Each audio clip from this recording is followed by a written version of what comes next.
Hey everyone, it's me, Lindsay from the Lindsey Life. I'm stopping in because I had something I just had to share with you all. I just wrapped up my latest project, which is in time for the 4th of July. It's the vintage Americana granny bandana cowl. I haven't sewn it together into the cowl part yet, but this has stripes. And stripes are some of the easiest color work to do in crochet. It's the first type of color work I teach my students. But the question always comes up with stripes, what do you do with the color you're not using at the time? One solution, which people ditch pretty quickly, is to just fasten off and have ends to weave in. And then you can wind up with 10 gazillion ends to weave in, which is why this is probably not the way that most people are going to handle their yarn when they do a crochet project with stripes. So the standard directions you'll see in patterns when they tell you not to fasten off is to carry the unused color up the side. Real talk, this has never been my favorite direction because the standard way it's done just isn't very good. It's a little sloppy. You end up with these loose strands on the side, which either you have to leave there or you're forced to work a border around them. It's just, it's passable, but it's not great. So today I want to show you a fabulous way to handle those color changes with stripes so that you don't have a ton of ends to weave in, you don't have loose strands on the side of your project. This is my color work crochet twisting technique for bringing up the unused color. And what I'm going to do is I'm going to teach you this technique. First, I'm going to show you the standard way that people carry the yarn up the side so you can see kind of what we're talking about, why people do it that way, and some of the downsides of it. Then I'm going to show you my way, how I carry up the unused yarn with my twisting technique. I'll show you the side-by-side comparison so you can see the pluses and the minuses and make an informed decision for your project, although I think I know which option you're going to choose from now on once you've learned this amazing technique. Then at the end, I'm going to show you exactly how I work that technique with this project. So you'll see it again in action and can really get it down. So we're going to jump in. You're going to love it. And not only are you going to learn something that's just going to totally level up your crochet and your professional results. If you stay tuned to the end, I will tell you my story about stripes and weaving in ends that it's going to make you laugh.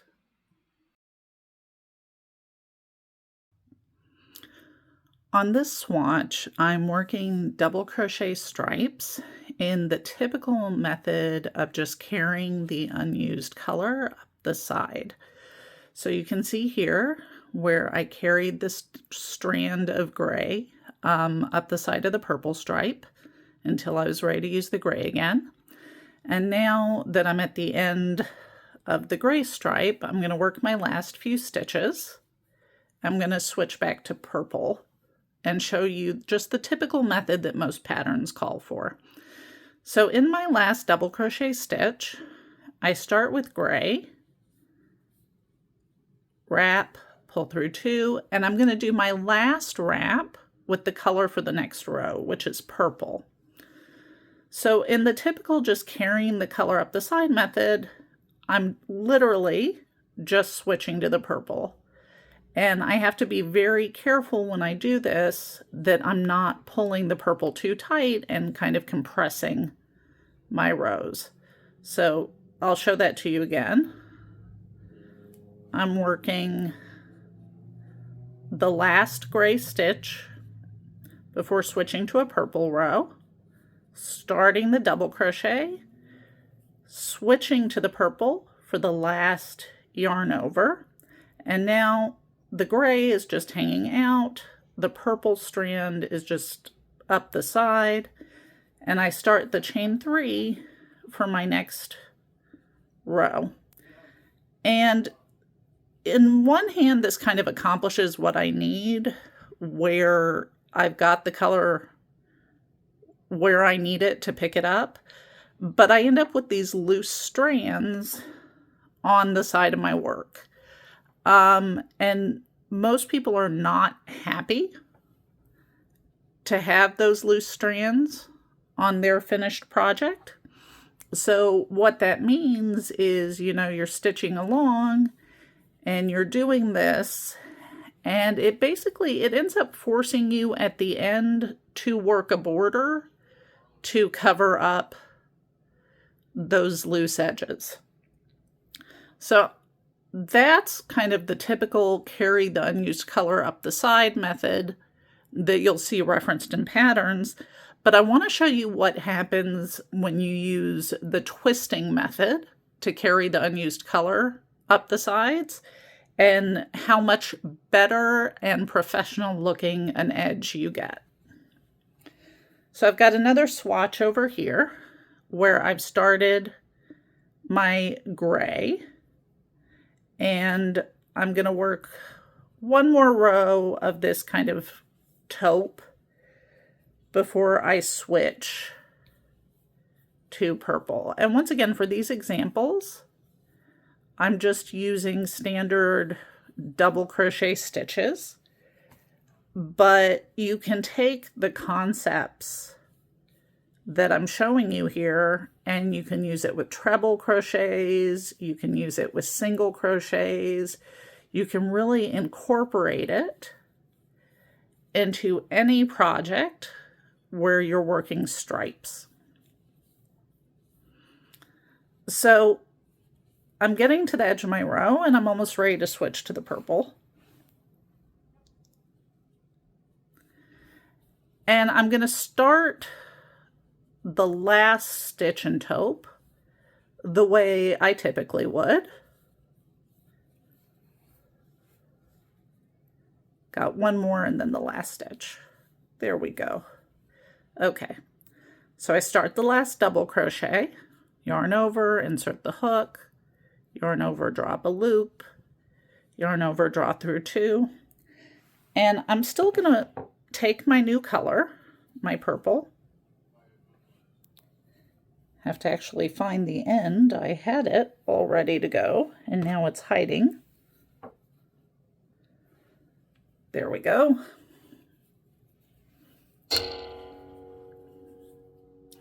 And I'm going to do the last yarn over with my new color.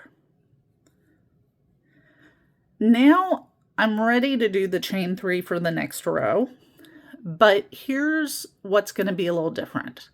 Before each of those chains, I'm going to move the color I'm not using back and forth. So the taupe is at the front. I'm going to move it back between my hook and the working yarn and chain 1. Now it's at the back. I'm going to move it to the front between the hook and the working yarn and do the second chain with the purple. Now it's at the front, so you can guess what I'm going to do. I'm going to move it from front to back and do the third chain. And now I'm going to drop the taupe, turn my work, and keep going with my purple stitches, just like I would typically. But if you'll look over here, you'll see that I've carried the yarn I'm not using up, but instead of having a loose strand on the side, it's encased and twisted within these edge stitches. So I'm going to go ahead and finish my purple stripe so I can get back to the same side and show you what happens at the edge of the next row to kind of continue with this twisting method of carrying up the unused color.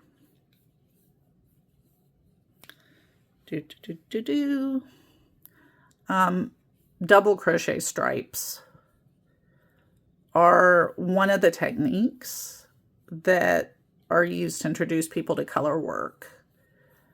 And I understand why the typical carrying method is taught, because it's fairly simple. But after your first stripe project, I think you'll see why you need something better than that.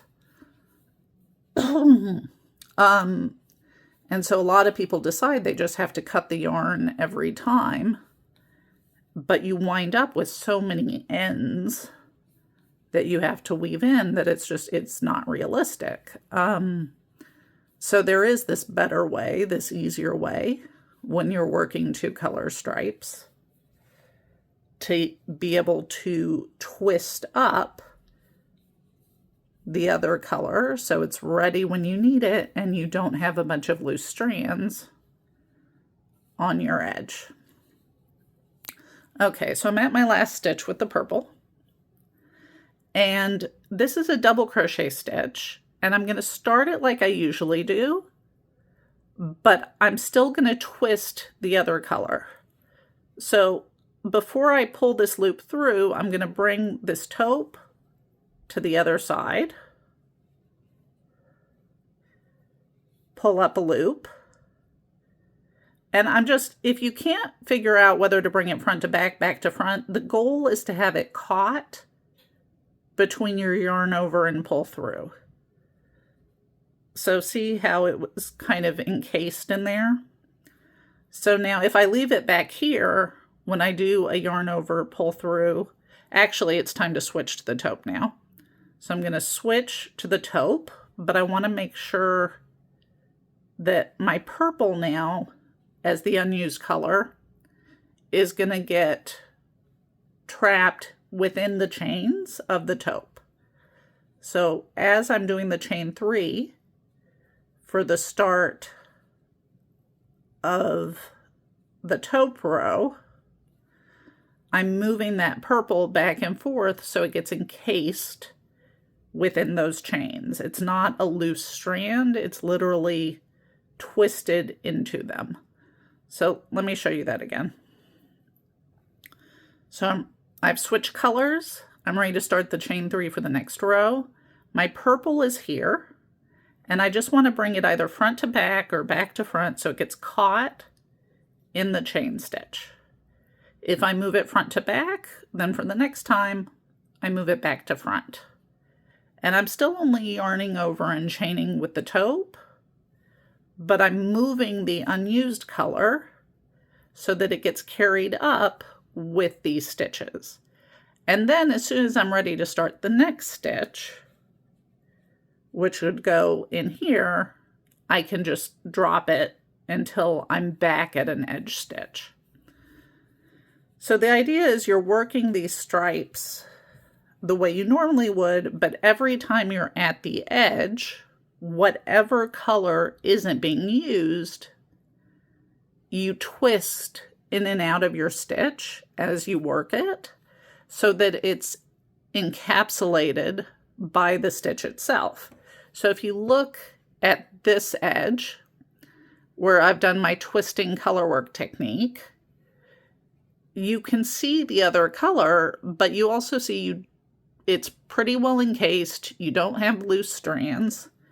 Whereas with the standard technique of just carrying it up the side, you're left with this long strand that you're going to have to work an edging around. You can't just leave it like that on a finished piece. So not only does this give you a more secure way of bringing the unused color up the side, because this strand of gray here is not going to be able to catch on something the way this strand of gray could. The old method leaves you with no choice. You have to work a border. the twisting colorwork method for stripes means it's really up to you, your project. You can make the decision as to what you feel is best for that edge. So as I mentioned before, this is the technique that I used in the pattern I just put out, my vintage granny Americana bandana cowl. And you can see the twisted edge along the side here. I was debating whether to work an edging over this side to try and cover where the twists carried the unused color up. But honestly, given the texture of this yarn, I loved it just the way it was. And I left it like this. So I'm going to move these swatches to the side, and I'm going to show you how the twisting colorwork technique works on the vintage Americana granny pattern. So I'm going to scooch my purple and my taupe and my gray over. And I'm going to bring out my little sample of a new start for another bandana cowl. So I've started the last stitch here, and I'm ready to start the stripe section with the white, which in this case, this is Quince & Company Wren, and this is actually the colorway Salado. So I'm doing that last yarn over with the new color. But as I do the chain 3 for the start of this row, I'm going to take the red, which the official color name is Nueces, and I'm going to bring it back and forth to carry it up. So I'm going to move it from front to back and chain 1 with the white. Then I'm going to move this from back to front and do my chain 2. And then I'm going to move this from front to back and finish my chain 3. And at this point, I'm ready to start the next stitch. If I notice that it's a little loose, I can always tug up the unused color. Not too much, because I don't want it to get squished, but just enough that it's comfortable. And then I can just keep going according to my pattern. And remember, with the twisting colorwork technique, you're worried about pulling the unused color up when you're at the color changing edge. So I don't have to worry about that red until I get back over here. So I'm going to finish this row, and I'm going to start the next row, and then I'll show you when I switch colors again and I'm at that edge stitch how I'm using this stripe color changing technique even with a basic granny stitch pattern worked in rows. So this technique, like I said, I showed you with a double crochet swatch, but you can incorporate this technique very easily into a variety of stitch patterns. The main idea is just when you get to your edge stitch, I'm almost there. Okay, I'm ready for my edge stitch. So it's a double crochet, so I'm gonna wrap, stick in. I'm gonna bring the other color front to back or back to front, whatever's necessary to try and catch it. There. Now I'm ready to change color to red.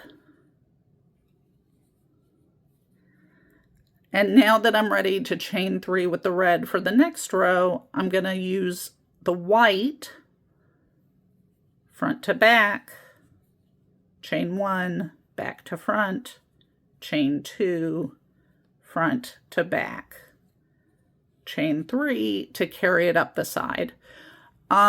Once you've done this enough times, you'll find that you can just move the 2 yarns with your fingers like I've been doing.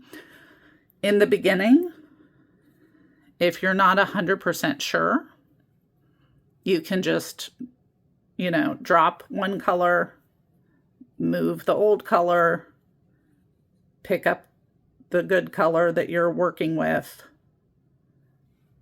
drop it, pick up the other color, move it. But as I said, once you practice and get comfortable with it, you'll be able to just kind of maneuver your fingers to accomplish what you need to. Yeah, and that's really it. It's that simple. And here you can see the nice edge that I had on the vintage granny bandana cowl. And yeah, I really felt like I didn't even need to work an edging along that because it just looked beautiful the way it was. And of course, when I got to the blue section, I fastened off the white after the last white stripe, and I fastened off the red after the last red stripe.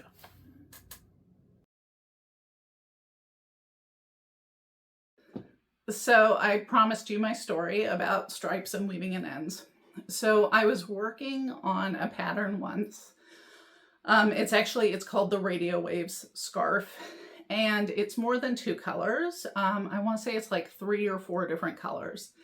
And I was having one of those days when I was working on it that I was like, you know what? To get the most beautiful, finest look, I'm just going to have to fasten off each color at the end of the row. And, you know, I'll have a bunch of ends to weave in, but it'll be fine. So I finished the sample and I counted, and there were over 100 ends to weave in.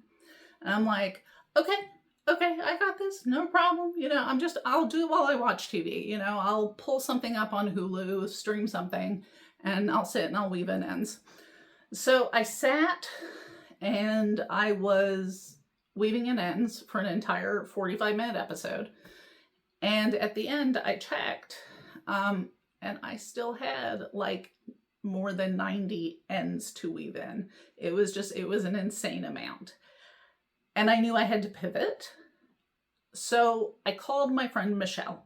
Now, I think we all have a friend like Michelle. Michelle, first of all, she's awesome. But in addition to being awesome, one of the ways she is awesome is she has patience. Like oodles and oodles of patience, and likes calm, repetitive stuff that would drive other people nuts. So I called up Michelle and I'm like, hey, Michelle. And she's like, hey, what's going on? And I'm like, so I've got a scarf with like 90 plus ends to weave in. How much would you charge me to weave in those ends? And there was a pause and she was like, $20. And I'm like, sold. And I gave that scarf to Michelle. I gave her $20. It came back with all the ends woven in. Best decision ever.